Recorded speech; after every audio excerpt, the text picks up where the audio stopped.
Hi TCN, I'm back here with Humphrey and we're excited to read to you the third chapter from The World According to Humphrey.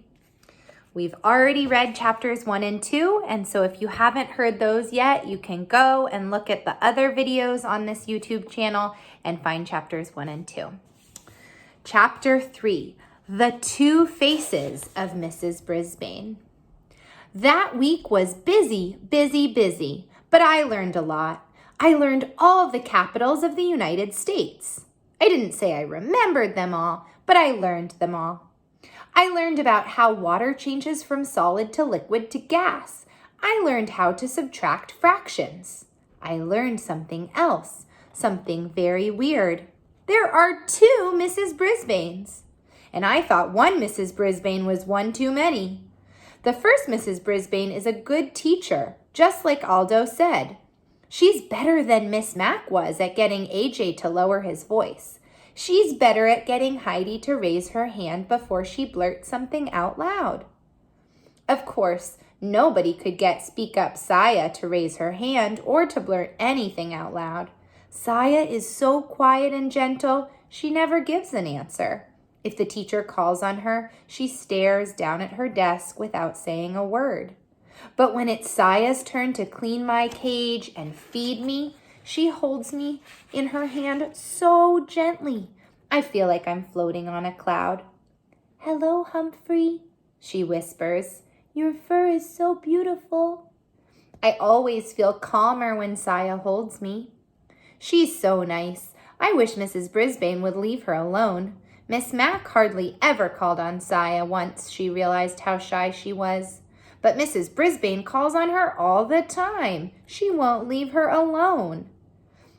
"Saya, speak up, please. I know you know the answer," she'd say while Saya stared at the top of her desk as if she were watching a TV show there. But I was shocked when Mrs. Brisbane got annoyed with Saya, sweet, shy Saya, and said, "You will stay in during recess." Saya still stared down without moving a muscle, but a minute later I saw something wet drop from Saya's eye on the tabletop. I hated Mrs. Brisbane. Of course, I don't go out to recess. In fact, I'm glad since it's a great time to catch up on my sleep.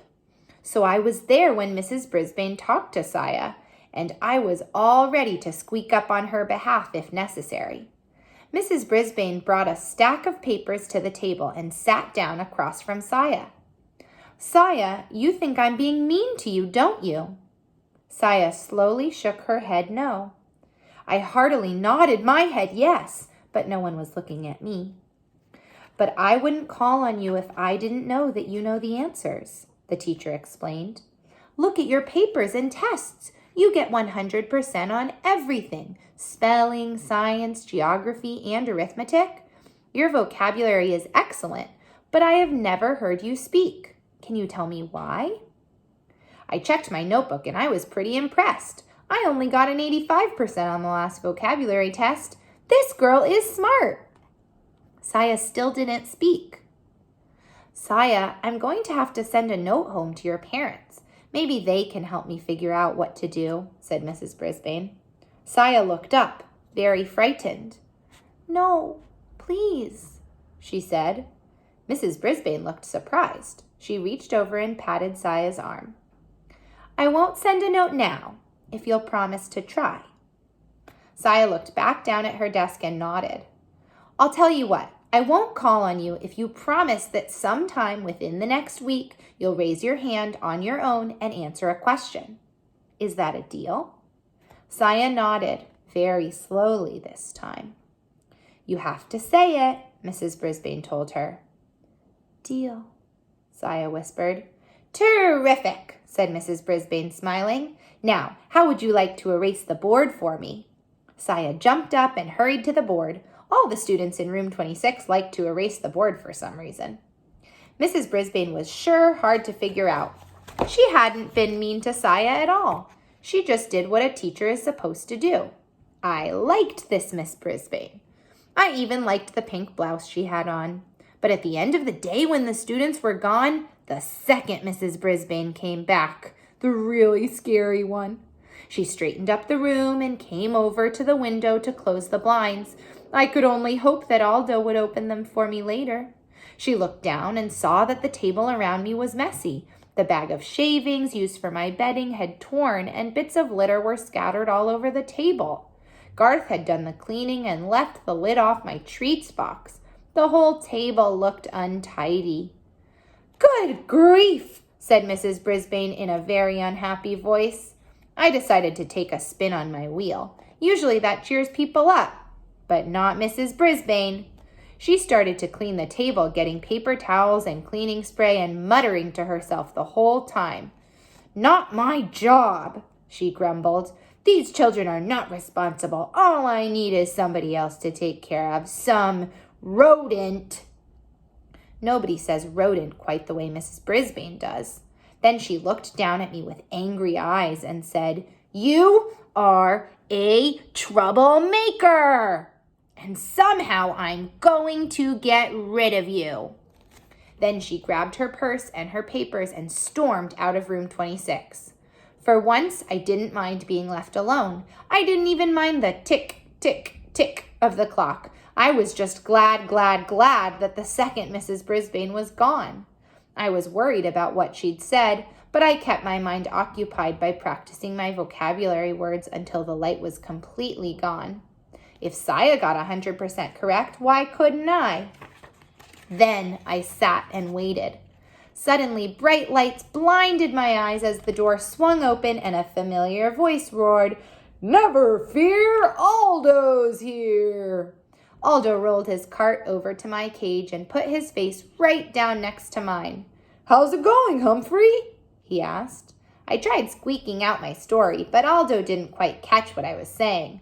"Whoa, pal, something's got your tail in a tizzy. Well, this should cheer you up." Aldo reached into a brown paper bag, pulled something out, and dangled it in front of my cage. "Something to gnaw on, little buddy," he said, opening the door. "Joy, joy, joy, a tiny dog biscuit." One of Miss Mac's friends gave me one of those once. You can crunch on it forever. "Ha ha! Suddenly there's a smile on your face."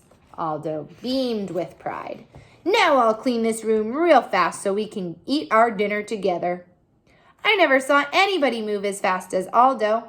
He turned the music up full blast. Then he mopped and polished and swept and scrubbed while I nibbled and gnawed on my biscuit. When he was finished, Aldo pulled a chair up to my cage and took out his big sandwich. "You know, Humphrey, some folks might think I'm crazy talking to a hamster, but you're better company than a lot of people I know. Here, have a nice salad. It's good for you." He tore off a tiny piece of lettuce and pushed it through the wires of my cage. "Thank you," I squeaked. "You're welcome," said Aldo.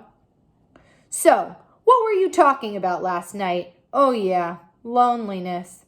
You know, I have friends, Humphrey, but during the day when I'd like to do something, go bowling or to a movie or something, they're at work.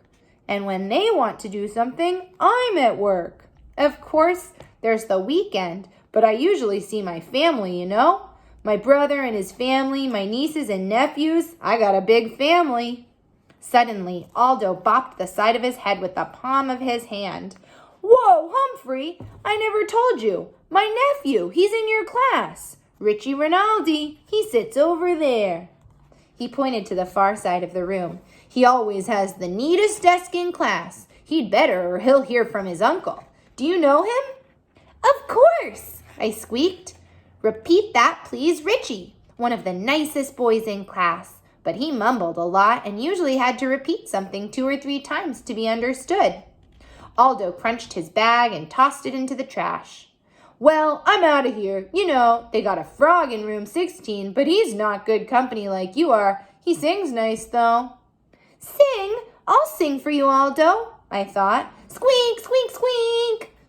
"Don't worry. I don't like him nearly as much as you, my friend," Aldo said. He opened the blinds to let the light in. Just as he was going out the door, Aldo said, "See you next week, Humphrey." Next week? A cold chill came over me. Tomorrow was Friday. When Miss Mac was in room 26, she took me home for the weekend. But if Mrs. Brisbane didn't take me home, I'd have 2 very long days and nights with no one, not even Aldo, to feed me or chat with me. Even worse, what if Mrs. Brisbane did take me to her house? What fate would await me there? I had plenty to keep me busy the rest of the night, worrying about Mrs. Brisbane and how she planned to do away with me. Miss Mac, please come back. Tip 3. Hamsters enjoy a change in routine. Among their favorite activities are eating, grooming themselves, climbing, running, spinning, taking a nap, and being petted. From the Guide to the Care and Feeding of Hamsters, Dr. Harvey H. Hammer. Thanks for listening. I'll post chapter 4 soon. Goodbye.